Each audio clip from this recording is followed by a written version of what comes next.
satu film utuh tanpa putus susah nggak ya gitu, karena mereka pasti punya sesuatu di kepala mereka sendiri-sendiri.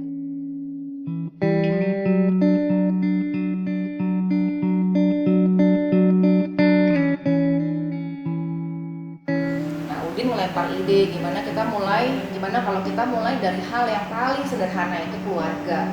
Kayaknya dia udah punya kisi-kisi sinopsisnya yang itu sebenarnya kayak ada personal sama Ayu juga kan. Akhirnya dia ceritain ke kita, habis itu kita baru oke, kita berarti mulai dari cerita itu tuh, Keluarga. tentang keluarga itu gitu.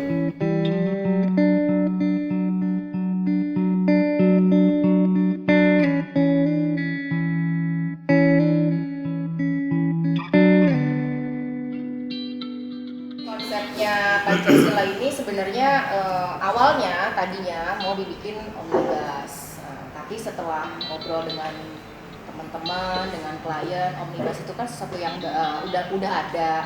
Nah, kita mau coba bikin sesuatu yang baru nih, nggak baru banget sih, tapi kira-kira belum pernah dicoba. Menggabungkan itu dulu secara Pancasila itu ada 5, kemudian memilih masing-masing sila itu siapa aja, baru kemudian menghubungi penulis. Sesuatu di build biar nggak berasa ini flashbacknya kalau gitu. Sila tapi satunya dari yang isinya gitu kan. misalnya di ruang makan. Aku meeting berlima dulu. Kalian punya ide apa dari karakter yang udah ada nih, udah kuat nih, sebuah keluarga. Oke, kalau gitu aku megang anak pertama deh, Farah, dengan ceritaku sendiri. Terus dia dengan anak ketiga, dia dengan ibu, dia dengan anak kedua, dan Adri dengan Tija.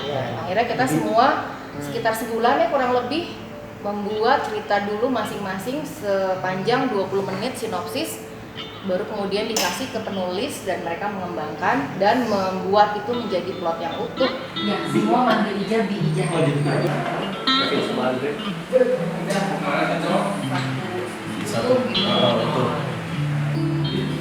Kayaknya waktu itu kenapa aku akhirnya memutuskan nulis berdua aja, karena itu betapa enaknya kalau emang satu nyawa aja gitu, satu nyawa nggak usah ada lima penulis gitu. Kebetulan dari Sinar, jadi udah pernah kerja sama Sinar juga. Sebenarnya aku sama Sinar jatuh-jatuhnya gini sih, walaupun basicnya kita memegang sila masing-masing, tapi begitu ada sutradara yang merevisi, ya siapa aja yang ready untuk merevisi, bisa tiba-tiba aku merevisi punya Udin, bisa tiba-tiba Sinar merevisi punya Nika, gitu. Kita ganti-gantian aja. Tapi kan menarik banget ya bikin film Pancasila gitu, karena satu Indonesia kan tahu ya Pancasila itu apa, terus kita belagu banget gitu bilang nggak, Pancasila tuh kayak gini. Terus ini sesuatu yang riskan karena ngomongin Pancasila semua orang udah punya pemahamannya masing-masing. Tapi yang menarik kan di sini di tackle sama 5 orang, ya. Di tackle sama yang kata kayak dia, kayak kamu. Wow, oke, gitu. Seharusnya dari segi penonton sih mereka mendapat lebih banyak. Tika Pramestia akan memegang sila kedua, kemanusiaan yang adil dan beradab. Saya sendiri akan memegang sila 3 di Persatuan Indonesia. Ada Harfan yang memegang sila 4 dan Adrianto Dewo sila 5. Ini bukan omnibus, tapi ini film cerita utuh dengan 5 tema berbeda Pancasila.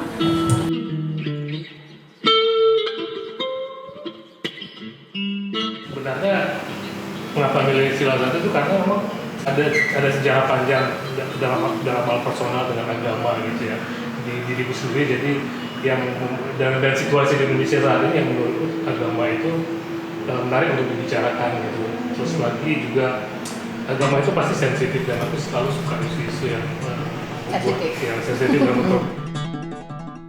Awalnya nolak karena menurut aku tema Pancasila berat lah ya gitu.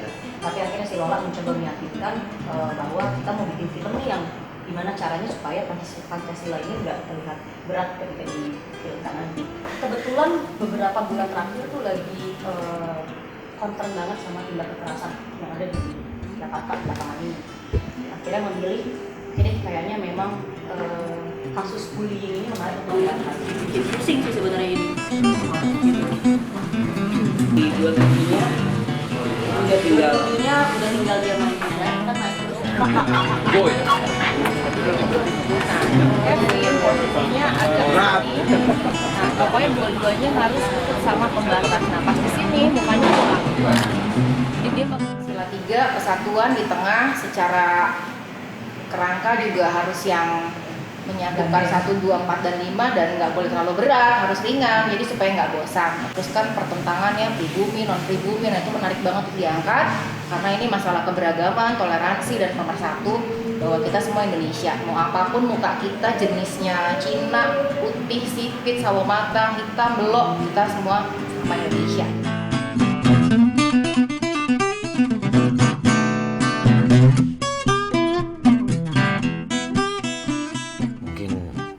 Di setiap akhir ada kelahiran baru. Semua ada kadaluarsanya. Mama aja bisa meninggal. Hari ini nggak boleh ke mama lu, yang lain ke Farah aja. Karena kan mungkin di sini memang harus lebih dewasa, karena dia paling dewasa.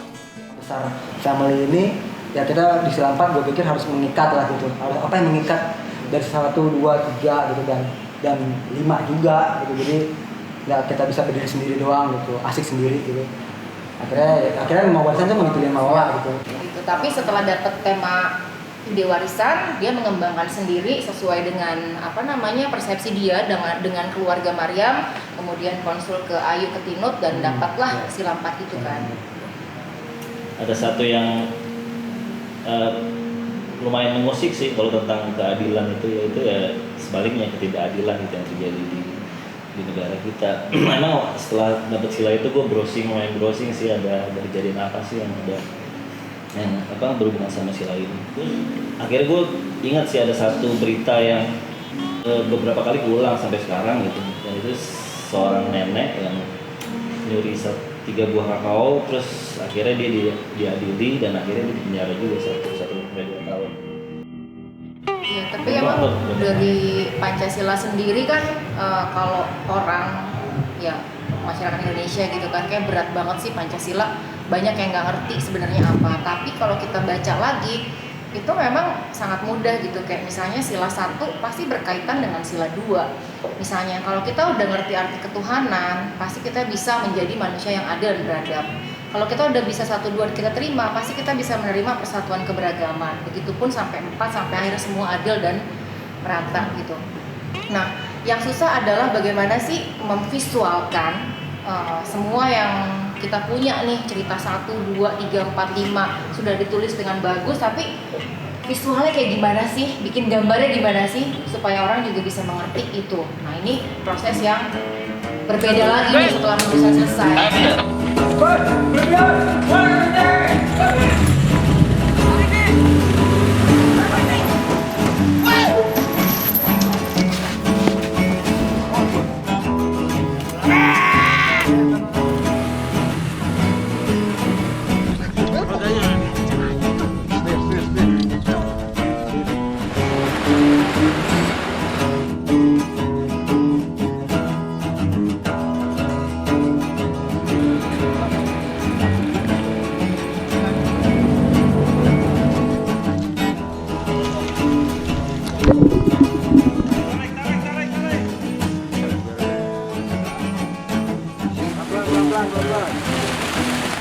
Jadi sebenarnya ya kenapa kita milih satu, misalnya kayak satu DP, satu art, satu musik director gitu. Sebenarnya kan mereka lah yang bisa bikin itu biar nggak terlalu beda-beda sebenarnya. Maksudnya kayak gue juga bingung tuh gimana si Lia bisa syuting misalnya jumping scene ya, habis scene Udin, habis itu scene Tika gitu. Dia punya treatment itu kan. Dia mungkin ada catatan sendiri biar itu terjaga gitu. Tapi ya main kru kayak Lia, dan kenapa kita milih satu DP dan satu ini buat departemen yang bisa bisa nyetel satu keseluruhan tone dari film tuh, itu sih biar bisa jaga kita. Dia menjaga semua supaya tetap satu warna gitu. Satu warna tapi setiap silanya berbeda. Lucu kan? 1101, 109, take 1. And action. Ya orang kan suka banget melampiaskan kekecewaan. Dan kita nih, orang kayak lo sama gue nih, milih untuk diem aja, nggak mau ikut campur. Ya menurut gue lama-lama ini juga nggak bener sih. Diem tuh cuma nguntungin pelaku, bukan korban. Main hakim sendiri emang nggak beradab ya. Tapi diem ngelihat harkat martabat orang direndahin, diinjek, menurut gue sih sama aja nggak beradab. Cut. Sebenarnya ini kan tetap satu film, somehow ini bukan omnibus, satu film pecah, satu film putus gitu. Ini tetap satu skrip full, cuma dibelah direkturnya aja. Nah untuk konsep visual sendiri sebenarnya tantangannya gimana caranya bikin 5 cerita ini tetap berkesinambungan secara gambar gitu. Nah treatment khususnya sih di sini cuma kayak pembedaan aja, pembedaan di kontras lightingnya. Sila 1 kan opening. Sila opening tuh dibikin gimana cara lebih bright, lebih imajinasi kalau gue bilangnya. Sila 2 sampai 5 itu lebih real. Gue belum pernah aja nanganin satu film tapi 5 director, 2 aja pusing gimana 5. Dan beda-beda konsep, semuanya punya style masing-masing. Otak keblinger aja sih, karena sehari bisa meeting sama 3 director gitu. Persiapan sama 3 director, bahas cerita ini, bahas konsep dia. Yang 1 director udah nunggu lagi di sisi sana, ngobrolin konsep dia juga gitu. Sedangkan konsep gue belum tercipta-cipta. Jadi tantangannya sih cuma masalah how to handle 5 director aja sih. Ini buat shot ini kita perlu janjian sama kamera. 1, shot ini dimulai dari Aryo. Ngomong panjang soal Bang di mana bang? Ntar kalau sampai seenggaknya saat semua udah lebih tenang. Atau seenggaknya saat situasi udah jauh lebih tenang. Iya, sebenarnya bisa nanti-nanti aja nggak sih, Mas? Tapi Mbak, Mas. Pandangan ke Fajar. Nah, baru itu kamera pen ke Fajar tuh. Nah, pas kamera pen ke Fajar tunggu dulu. Ya, untuk nanti gue kasih cue buat lo. Apa kesulitannya di scene akhir ini? Sebenarnya kesulitan sih nggak ada kesulitan sih. Cuma masalah blocking yang banyak aja. Pemainnya banyak, jadi blocking banyak. Dialognya 4 lembar, jadi totalnya 15 lembar. Kita harus kerjakan dalam 4 jam. Ya, pemilihan pemain rada-rada susah-susah gampang sih ya. Jadi kita baginya gini, sila 1 paling berat di Maryam, berarti tanggung jawab Udin dari karakter Maryam seperti apa. Kemudian yang kedua Adi, anak ketiga, karena lebih banyak di silanya Tika, jadi dia punya kekuasaan penuh nih. Nah, begitupun untuk pemilihan sila 3 di Farah nih. Gue yang punya kekuasaan penuh, begitupun di Aryo dan di Ijah gitu. Casting tuh menurut gue proses yang sangat penting gitu untuk film. Jadi dengan casting kita bisa melihat kelebihan orang dan kekurangan orang, dan mungkin kita bisa taruh di mana gitu. Ya sebenarnya lebih casting dan ternyata pas, udah kita sama-sama. Bagus. Iya. Masing-masing sutradara punya pandangan yang berbeda-beda sendiri gitu ya. Tantangannya gimana caranya kita bermain karakternya tetap sama nih gitu. Maksudnya kan masing-masing sutradara pasti punya pandangan beda-beda soal karakter, soal apa ya. Jadi kita yang mainin juga jangan sampai lepas karakternya gitu. Misalnya yang sila 1 sampai sila 5 gitu, pasti ada benang merah si satu karakter ini yang harus dipegang teguh, walaupun 5 sutradara nanti nge-briefnya beda-beda.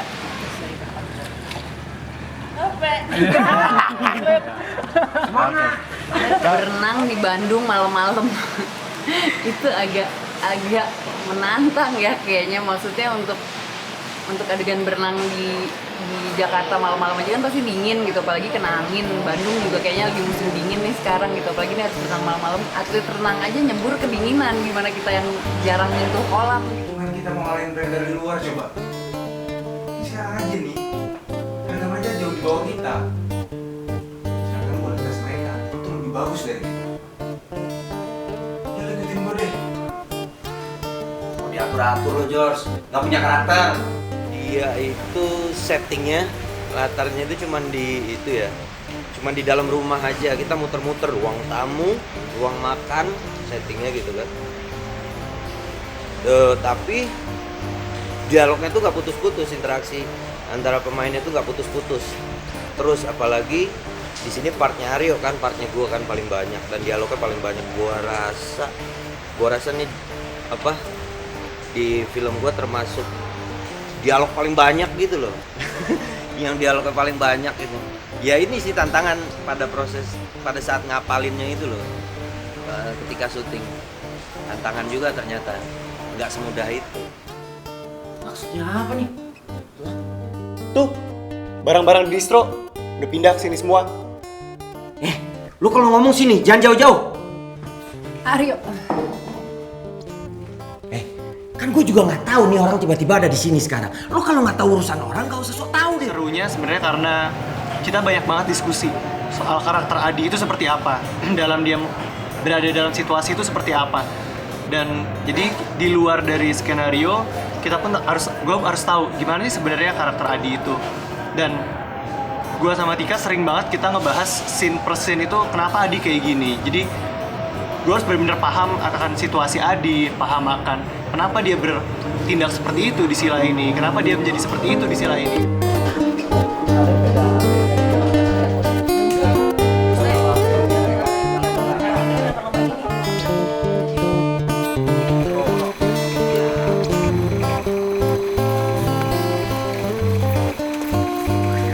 Menjelaskan satu ideologi itu dan satu sebuah film yang cuma 90-120 menit itu sebenarnya emang susah sih. Maksud, apalagi kalau misalnya satu ideologi, kalau kita kan satu poin dari ideologi itu kan dari mana, itu aja menurut gue tuh kayak sebenarnya butuh waktu yang lebih panjang dan mungkin durasi yang lebih panjang. Jadi mungkin yang kita lakukan itu sebenarnya bukan menjelaskan apa sih sebenarnya ideologi ini, apa sih ketuhanan manusia itu, sebenarnya nggak berusaha menjelaskan, tapi kita kayak ngambil satu contoh kecil aja sih dari memang kejadian sehari-hari ya, yang kejadian di keluarga gitu.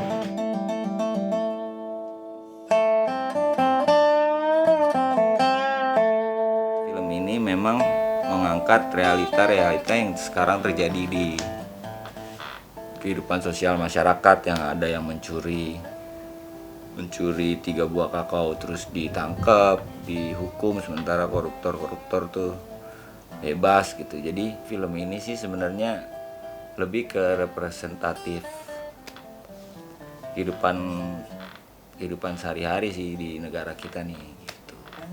Ya mungkin secara halus mau menampilkan sila-sila Pancasila itu, tapi tidak terlalu apa namanya? Frontal ya. Moodnya lebih kangen mama gitu. Waktu awal bikin ini sih saya sih nggak kebayang juga, maksudnya mau kayak apa ya, kira-kira develop musik bareng Indra tuh kayak apa ya gitu. Kan udah berapa kali kerja bareng Indra juga, udah percaya banget sama Indra juga. Tapi buat nentuin satu sila, satu tokoh terikat sama musik, instrumen musik tertentu tuh nggak juga sih. Paling ya tapi gue ngerasanya emang penting banget tektokan kayak sama editor. Iya. Maksudnya kan dari awal Komeng sama sutradaranya udah setuju nih pakai reference musiknya ini gitu. Nah tugas gue tinggal melanjutkan interpretasinya gitu, Bang. Oh, oke, arahnya ke sini. Oh, ini ada musik paduan suara, musik sakral, terus musik klasik gitu kan.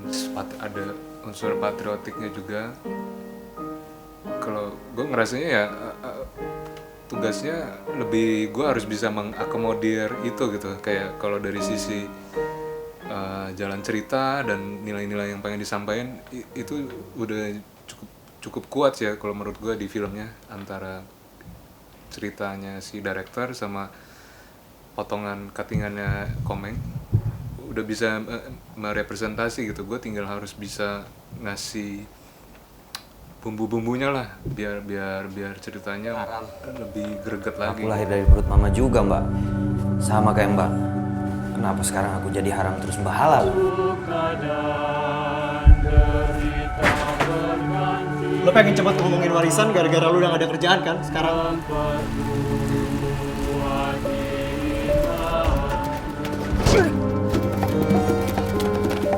Kalau kamu tidak mengatakan fakta yang sebenarnya, itu sama saja kamu melindungi pelaku, bukan Untuk melindungi film orang Lima lain. ini menurut gue menarik banget karena emang ngangkatnya dari satu keluarga, tapi cabangnya banyak nih.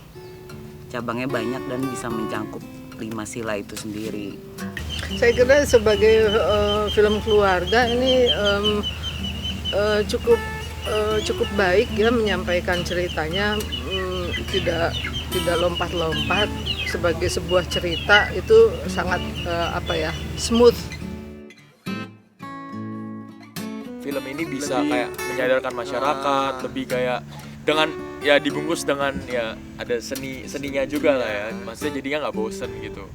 Aku pengen dalam film ini aku ingin menyampaikan kepada semua orang bahwa ayo dong kita jangan lagi berpecah belah dong, kita harus bersatu sebagai warga Indonesia yang baik itu, yang tentram, yang Ibu damai. membesarkan saya dan adik saya sendirian, Pak. Sama saja, mencuri ya tetap mencuri. Ini menyangkut masa depan anak ini. Anda pikir ini sesuai dengan apa? Pantas. 70 juta di 3 bank nasional dan asuransi jiwa. Pancasila itu kayak peraturan di negara ini untuk kita taati. Pegangan hidup di bernegara di Indonesia gitu lah istilahnya. Pancasila itu prinsip. Hal yang kita hidup di dalamnya. Tahu itu ideologi negara. Dia dasar negara Indonesia. Peraturan tingkah laku yang baik lah ya. Kalau kita mau hidup bernegara yang baik secara hukum dan lain-lain itu ya patokannya ya Pancasila ini sebenarnya gitu. Penting tapi terlupakan sih. Saya kira Pancasila cukup sempurna ya untuk sebagai dasar negara. Karena tanpa itu ya kita nggak jadi negara Indonesia yang utuh gitu. Pancasila itu konsep yang oke banget sebenarnya, cuman di Indonesia jadi terkesan utopis ya. Kalau kita laksanakan ya, misalnya kita lakuin itu, kayaknya nggak bakal ada kerusuhan sih. Pancasila lah yang harus kita pegang untuk mempersatukan Indonesia lagi, untuk nggak jadi perpecahan, untuk jadi bangsa yang bersatu dan semakin besar. Pancasila itu Indonesia.